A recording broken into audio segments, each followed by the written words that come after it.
श्री स्वामी समर्थ. नमस्कार मंडळी, स्वागत आहे तुमचे माझ्या यूट्यूब चॅनलवरती.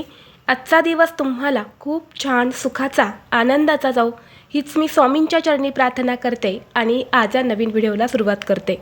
येत्या 25 जानेवारीला म्हणजेच रविवारी आलेली आहेत रथसप्तमी. सध्या माघ महिना सुरू आहे आणि माघ महिन्यात अनेक सण उत्सव हे साजरे केले जातात. त्यामधील एक रथसप्तमी माघ महिन्याच्या शुक्ल पक्षातील सप्तमी तिथीला साजरी केली जाते. या दिवशी सूर्यदेवाची यथासांग पूजा करण्याची परंपरा आहे. धार्मिक मान्यतेनुसार रथसप्तमीला सूर्यदेवाचा अवतार प्रकट झाला होता, म्हणून रथसप्तमीचा उत्सव हा अगदी आनंदाने आणि उत्साहाने साजरा केला जातो. यंदा योगायोगाने ही रथसप्तमी रविवारी आलेली आहेत. रविवार हा सूर्यदेवाला समर्पित असणाराच दिवस आहे आणि याच दिवशी रथसप्तमी आल्यामुळे या दिवसाचं धार्मिक महत्त्व हे अधिकच वाढलेलं आहे. आपल्या आयुष्यात सूर्याचं स्थान हे खूप मोठं आहे. सूर्य हा असा देवता आहे की याला आपण प्रत्यक्षात पाहू शकतो. आपण प्रत्यक्षात सूर्यदेवाची पूजा करू शकतो आणि म्हणून रथसप्तमीच्या दिवशी सूर्यदेवाची पूजा केल्याने कुटुंबात सुख समृद्धी राहते. धार्मिक मान्यतेनुसार सृष्टीच्या आरंभी सूर्याची किरणं याच दिवशी पृथ्वीवर पडली. त्यामुळे या दिवसाला सूर्याचा प्रकट दिन किंवा सूर्यजयंती असेही म्हणतात. मत्स्यपुराण, पद्यपुराण आणि भविष्यपुराणात रथसप्तमी व्रताचे खूप मोठे महत्त्व सांगितले आहे. या दिवशी जो व्यक्ती व्रत करून सूर्यदेवाची पूजा करतो त्या व्यक्तीचे सर्व पाप नष्ट होतात, पुण्यप्राप्ती होते अशी धार्मिक मान्यता आहे. या रथसप्तमीला माघी सप्तमी, महती सप्तमी, सप्तसप्तमी, पुत्रसप्तमी अशा वेगवेगळ्या नावाने सुद्धा ओळखले जाते. अशा या रथसप्तमीचा प्रारंभ 24 जानेवारी 2026 वार शनिवार रोजी रात्री 12:40 सुरू होणार आहे आणि 25 जानेवारी 2026 वार रविवार रोजी रात्री 11:11 समाप्त होणार आहे. त्यामुळे उदय तिथीनुसार रथसप्तमी 25 जानेवारी 2026 वार रविवार या रोजी साजरी केली जाणार आहे. धार्मिक मान्यतेनुसार या दिवशी सूर्यदेवाची पूजा केल्याने उत्तम आरोग्य, दीर्घ आयुष्य लाभत असते. या दिवशी सूर्यमंत्राची पूजा आणि जप केल्याने त्वचा व डोळ्यांच्या सर्व समस्या या दूर होतात. सूर्यदेवाला प्रसन्न केल्याने जीवनात प्रगतीचे नवे मार्ग खुले होतात. धार्मिक दृष्टीने रथसप्तमी हा दिवस अत्यंत महत्त्वाचा आणि शुभ असल्यामुळे या दिवशी काही प्रभावी उपाय आणि सेवासुद्धा केल्या जातात. आज व्हिडिओमध्ये मी तुम्हाला एक अतिशय प्रभावी असा उपाय सांगणार आहे. रविवार रथसप्तमीच्या दिवशी तुम्ही उपवास नाही केला तरीही चालेल, पण अन्नपूर्णा देवीला अर्पण करा ही एक वस्तू. एका रात्रीत आयुष्याचं सोनं होईल, सोन्यासारखे दिवस येतील. 7 पिढ्यांचे दारिद्र्य नष्ट होऊन पुढील 33 वर्ष धन, धान्य, संपत्ती, पैसा हा कमी पडणार नाही. तर अशी कोणती वस्तू आपल्याला या रथसप्तमीला अन्नपूर्णा देवीला अर्पण करायची आहेत, कोणत्या वेळेत हा उपाय करायचा आहे याबद्दलची संपूर्ण माहिती या व्हिडिओमध्ये मी तुमच्यासोबत शेअर करणार आहे. त्यामुळे तुम्ही हा व्हिडिओ स्किप न करता शेवटपर्यंत नक्की पहा. चॅनलवरती नवीन असाल तर सबस्क्राईब करा आणि असेच माहितीपूर्व नवनवीन व्हिडिओ पाहण्यासाठी बेल आयकॉनलाही प्रेस करा, म्हणजे जेव्हा कधी मी नवीन व्हिडिओ अपलोड करेल त्याचं नोटिफिकेशन सर्वात अगोदर तुम्हाला भेटेल आणि तुम्ही एक पण व्हिडिओ मिस करणार नाही. तसेच हाईप बटनला देखील क्लिक करा. आज या व्हिडिओमध्ये मी तुम्हाला जो उपाय सांगणार आहे तर हा उपाय आपल्याला सकाळी जेव्हा आपण दूध उतू घालणार आहे तर दूध उतू घालण्या अगोदर आपल्याला हा उपाय करायचा आहे आणि यानंतर हे जे दूध आहे तर हे आपल्याला उतू घालायचं आहे. बघा, एरवी आपण दूध उतू गेलं की अशुभ मानतो, परंतु रथसप्तमीच्या दिवशी प्रत्येक घरामध्ये दूध उतू घातले जाते. कारण रथसप्तमीच्या दिवशी सूर्यपूजनाबरोबरच अग्नीला दूध अर्पण करणे अतिशय शुभ मानले जाते आणि म्हणून या दिवशी प्रत्येकाच्या घरामध्ये सकाळी 12 वाजण्याच्या आत दूध जे आहे तर ते उतू घातले जाते. म्हणून तुमच्याही घरामध्ये जर तुम्ही दूध उतू घालवत असेल तर ते तुम्हाला सकाळी 12च्या अगोदर दूध उतू घालायचं आहे. रथसप्तमीला अंगणामध्ये मातीच्या छोट्या मडक्यात दूध उतू घातलं जातं.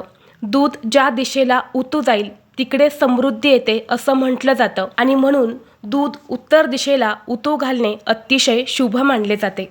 आणि म्हणून आपल्याला हा उपाय जो आहे तर तो सुद्धा सकाळी दूध उतू घालण्याच्या अगोदर करायचा आहे.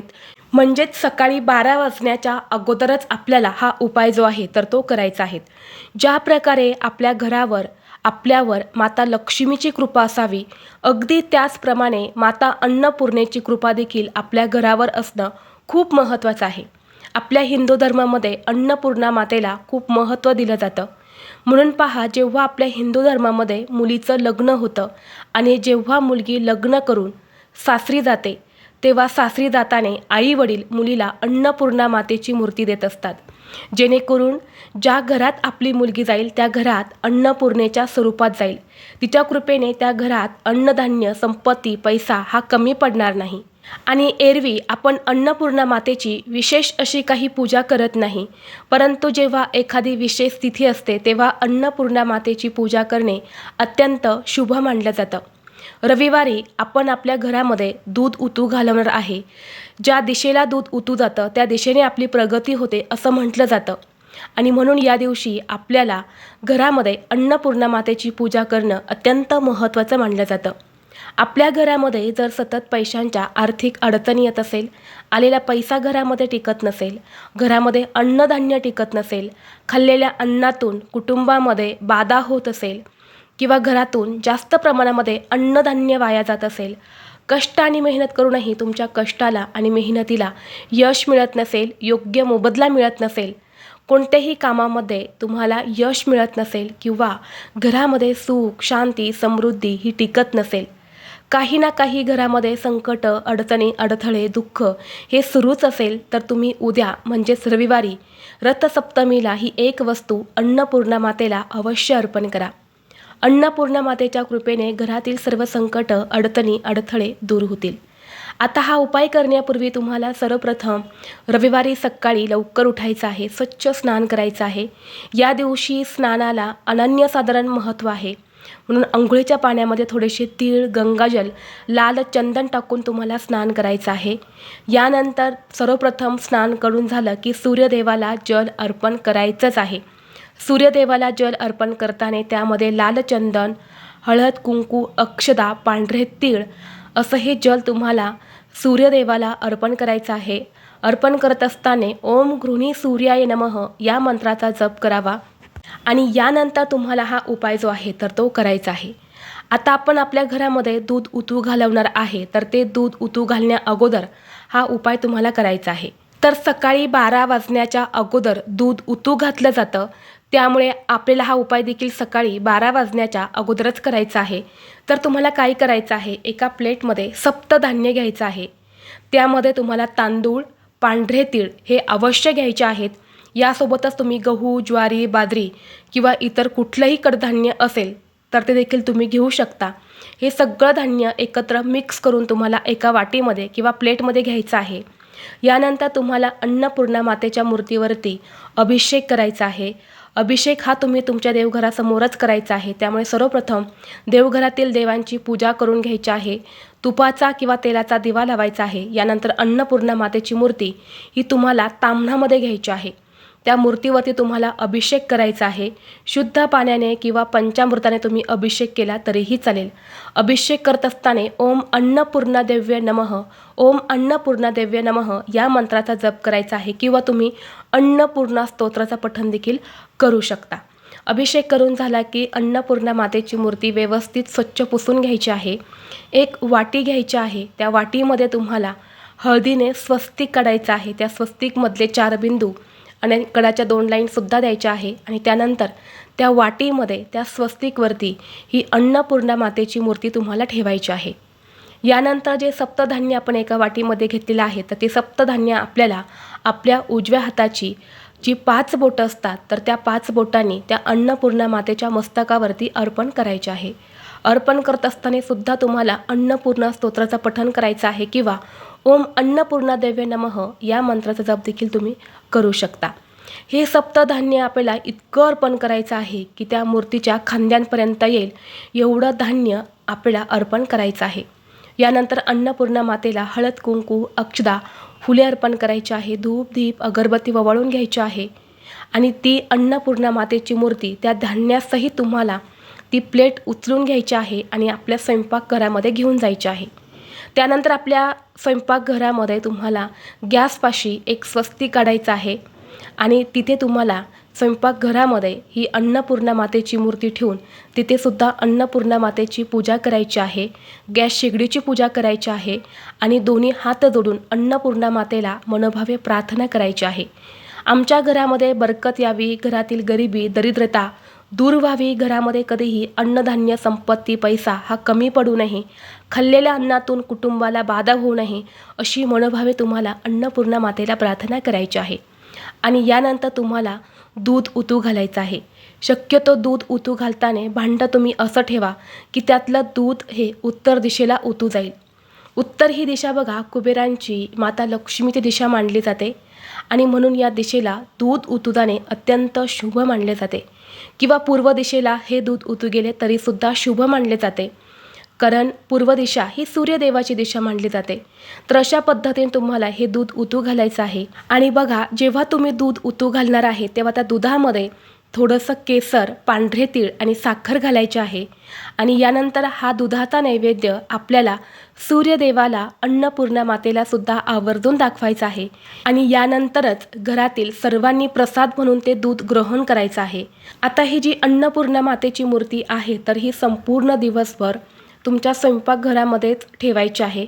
ठेवताना फक्त मूर्तीचं तोंड हे दक्षिण दिशेला येणार नाही याची काळजी घ्या. दक्षिण दिशा सोडून तुम्ही कोणत्याही दिशेला ही मूर्ती ठेवू शकता. यानंतर दुसऱ्या दिवशी सकाळी लवकर उठून स्वच्छ स्नान करायचं आहे. जे काही सप्तधान्य आहे तर ते एका लाल कपड्यामध्ये बांधून त्याची एक पोटली तयार करायची आहे. आणि ही पोटली आपल्याला आपल्या घरामध्ये जे तांदूळ असतात किंवा जे काही धान्य असेल तर त्या धान्यामध्ये तुम्हाला स्वयंपाकघरामध्ये ठेवायचे आहेत. मागच्या वर्षीसुद्धा आपण हा उपाय केला होता. मागच्या वर्षीची पोटली तुमच्याकडे असेल तर ते सप्तधान्य तुम्ही वाहत्या पाण्यामध्ये विसर्जित करून द्या किंवा पक्ष्यांना टाकायचं आहे. आणि ही नवीन पोटली तयार करून तुम्हाला तुमच्या स्वयंपाकघरामध्ये तांदळामध्ये किंवा इतर काही धान्य असेल त्या धान्यामध्ये ही पोटली तुम्हाला ठेवून द्यायची आहे.